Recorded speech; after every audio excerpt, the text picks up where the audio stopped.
All right. Hello and welcome to Career Development's Alumni Interview Series. Again, I am Patty Moran, Director of Career Programming and Experiential Learning here at SHU, and I also manage our Government Public Administration and Law Career Community. I am very, very lucky and excited today because we have Gary Turco, who is the state representative for the state of Connecticut with us. He's going to discuss his career in public administration. Gary, thank you again for taking the time today to talk to our students and our alumni about your career thus far, what you're working on, and your current role. So without further ado, I want to jump right in. So first and foremost, can I ask you to quickly introduce yourself once more? Sure. Thank you, Patty. Thank you for having me and allowing me to share my story to Sacred Heart University students.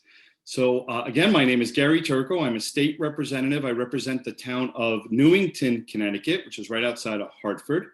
I graduated from Sacred Heart in 2003. I can't believe how long ago it's been, although it feels like yesterday. And I originally grew up in New York before going to school at Sacred Heart and then settling here in Connecticut. That's great. Thank you for that so much. And so, Gary, I'm going to start with probably the hardest question for you, just based on what you do. What exactly do you do? What is your day-to-day like? And what is your current role? I know that that's a loaded question, so answer as best as you can about your day-to-day experiences. Sure, no problem, Patty. So as a legislator in Connecticut, you represent about 23,000 people. And the town of Newington has a little over 30,000 people.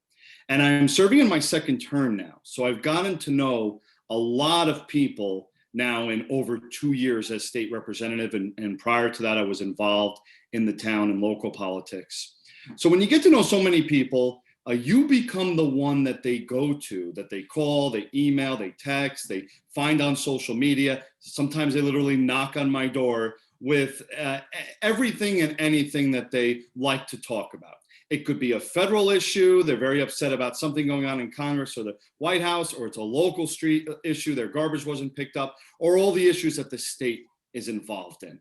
And sometimes they'll come to me with good positive things they'd like to share, but most of the time I am the complaint department, So Representative Turco, I need your help because this happened or that happened. And a lot of my job is putting out fires for them. I mean, I am a public servant, so my job is to help the people in my community that I serve and point them in the right direction if it's not an issue that I oversee. But if it's anything to do with state government, state policy, I'm the person that they should talk to because I'm going to try to help them with their issues.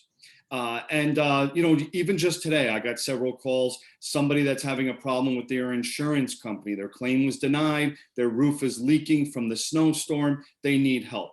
Someone else has sewage backup in their toilet and it's flooding their house. And the water company is saying, hey, that's not our responsibility.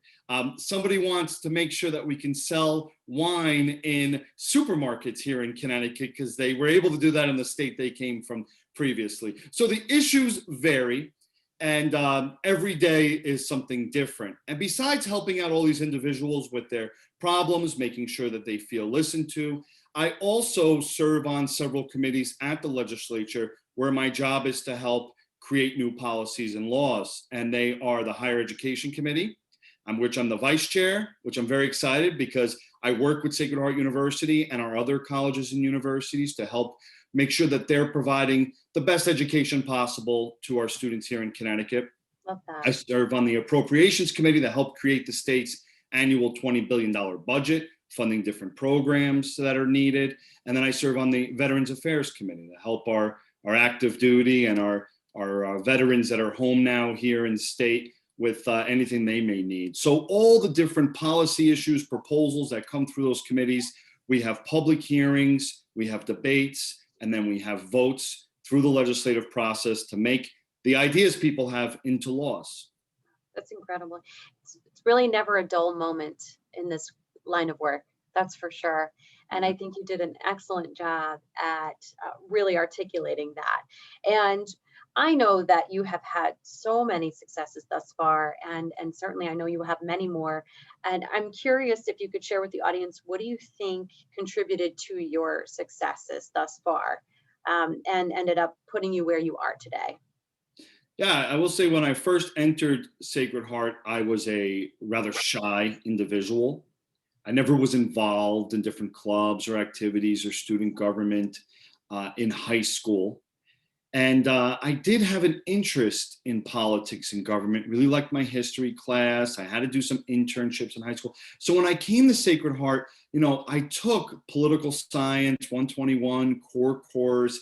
I really thought I was maybe going to go into business or computer science, but I started to fall in love with the material, really enjoyed the instructors and the conversations, debates we had in class. Dr. Gary Rose, who Yeah. is still with Sacred Heart. Legend, yeah. Yeah, many of the political science, well, all the political science students at Sacred Heart, or even those that just take a political science for a core curriculum humanitarians course, probably have had Dr. Rose and enjoyed his courses as well.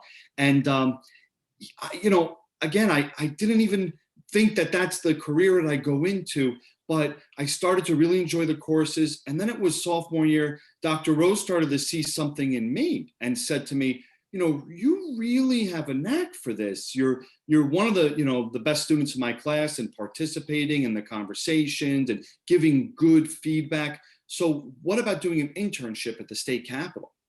And he recommended that. And he said, I was a sophomore at the time. He says, a lot of times they only accept juniors or seniors into the program because they have so many people that apply. But I'll write you a letter of recommendation, put in a good word for you. You should go for it. If you don't get it, apply again junior, senior year. And I did, and I got the internship. And I went up to the state capitol, where I'm now a state rep, and there an intern 20 years ago exactly to this day. Wow. And just fell in love with the whole legislative process up there and the way government works and how it can help people. So that was a big influence. And then getting involved at Sacred Heart, breaking out of that shell, becoming a student government senator, a student ambassador, and giving tours and mentoring and tutoring and student events team and all the different things I got involved in. It really helped me mature. It helped me grow as a person, helped me become a more outgoing person so that I could succeed in my future career.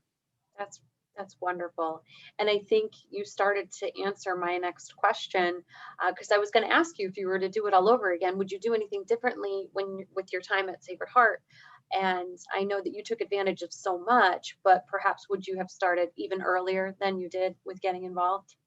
Yeah, it's exactly what I tell incoming college students now is try to get involved right from the beginning, especially when you go into an incredible private university like Sacred Heart University that just offers so much to do, puts so much funding into student activities and events, clubs and organizations, sports.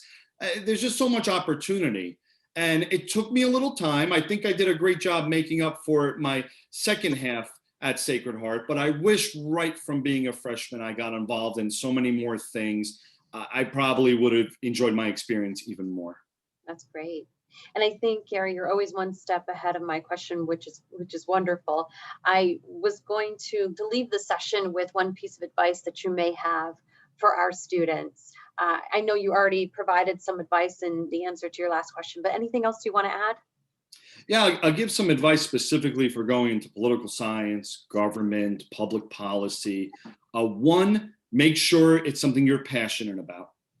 It's going to be a grueling career. It's going to be a lot of grinding, a lot of debates and battles and things that you're going to be involved in, whether you're working in a partisan way or a nonpartisan way. It's the process of government, the changes that happen, the turmoil sometimes. You need to be passionate, find an area within that you're ready to fight for. First thing you wake up in the morning, get excited about doing. And make sure you're gonna work hard at it because it's gonna take a lot of work. It will be a very rewarding career, but it's gonna take a lot of work. And then networking, which I'm sure in career development is something that you talk about. It is a lot about who you know. And the only way you make those relationships is by putting yourself out there, again, with that passion and then with that hard work, and just making relationships. A lot of times it's volunteering. Don't be afraid to start at the bottom, start anywhere you need to start, build those relationships, and eventually your career will build with it. That's great. I love that so much. Well, on behalf of Career Development and the greater Sacred Heart University community, Gary, we thank you so much for your time today and sharing some insight into your day-to-day and giving tremendous advice to students and alumni about their future careers in government and public administration. So thank you again for taking the time today. Thanks for having me anytime.